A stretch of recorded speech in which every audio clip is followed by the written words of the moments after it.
ደግሞ ሸጣ ስሪ ተብዬ 4 መዳበሪያ ቃሪያ መጥቷል ማለት ነው። ሸጣ ልሰራ ነው ማለት ነው። አላቅም ብል ምንም ነገር አልተሳካም እላችኋለሁ። በቃ ደረቅ በደረቅ ነው። ስሪ ነው ስሪ ነው። ድርቅ ነው። በኮንትራት የለመዱት ማለት ነው። ደግሞ እንግዲህ ስራው የለም ብዬ ይኸው አሁን ዛሬ አላቅም ስላልኳት እዩትና ምናምን ብያታለሁ። መዳበሪያውን ደግሞ ያሳያችኋለሁ ስንት መዳበሪያ እንደሆነ ማለት ነው። ሸጣ ስንሰራ እዚህ ጋር ሽንኩርት ያስፈልጋል። እንዲህ ቅደም ተከተሉ አልተከተለም። ዝም ብዬ በቃ ይጣፍጣል። እንደዚህ ቱም አለ፣ ቲማቲም አለ። እንደዚህ ሰውታላችሁ ማለት ነው።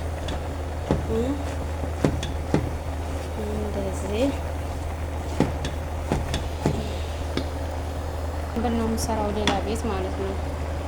እነዚህ ቅመሞች ያስፈልጉታል። ጨው ሴትዮዋ አትጃጃት ብላ ምንድነው ማጅ ላደርግ ነበር። እዛ ዘይት ዘይቱን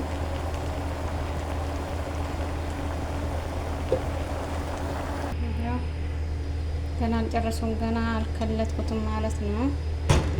ገና ከልታለሁ። ስከልት ደግሞ አሳያችኋለሁ ማለት ነው። ሌላ ከላት አምጪልኝ ብዬ ታስቀራብኛለች። እንግዲህ እሱን እስከምታመጣ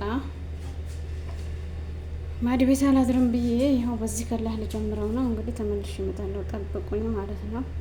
ወይ ሳምብል ወይ ሸጣ ወይ ሳምበል ብዬ ነው የምሰራው ሌላ ቤት ስሰራው ማለት ነው። በዚህ መልኩ ፈጥቼዋለሁ ማለት ነው። አሳያችኋለሁ። እቃው በዚህ ነው የማረገው። ብስሚላ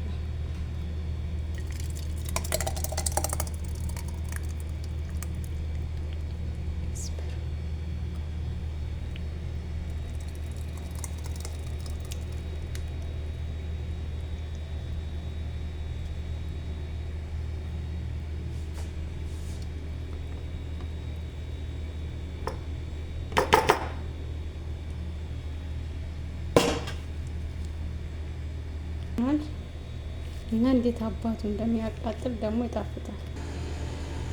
ያስቱት ብስሚላ ሳምብል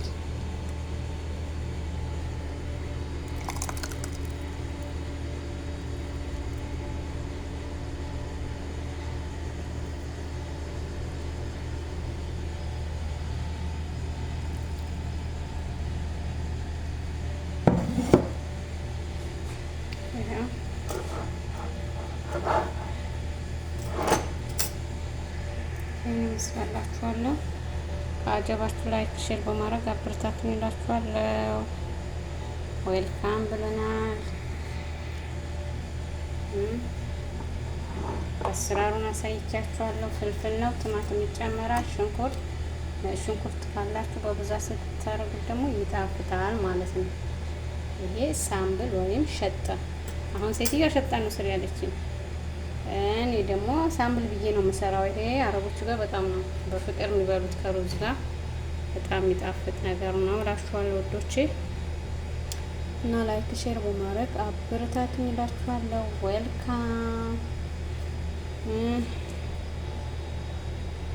ሳምብል 4 ደቂቃ ይበቃኛል። ፕላስ